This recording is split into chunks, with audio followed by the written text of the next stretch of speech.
Okey, baik. Seterusnya bahan yang ada dalam minuman sihat Wan Diva ni ialah garam Himalaya nama dia. Okey, garam Himalaya ni ialah garam gunung.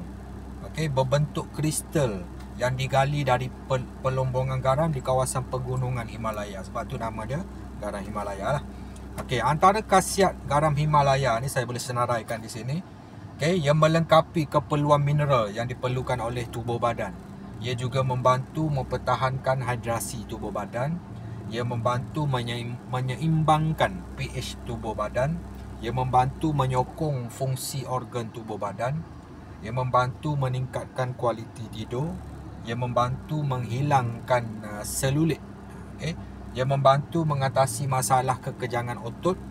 Okay. Dia membantu mengawal tekanan darah tinggi. Ia membantu melancarkan pengaliran darah. Ia bertindak sebagai ejen detoksifikasi semula jadi. Ia membantu menghilangkan jerawat.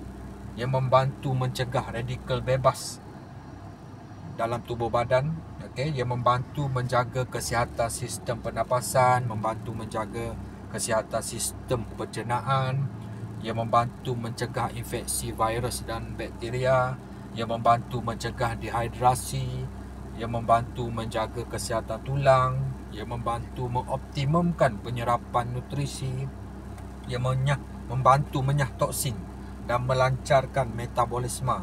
Ia juga membantu menyeimbangkan elektrolit, okay, mengekalkan hidrasi dan tenaga dalam badan.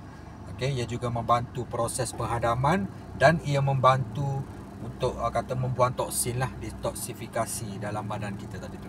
Okay, banyak khasiat garam Himalaya ni yang kita masukkan dalam minuman sihat Wan Diva ni. Sangat-sangat bagus.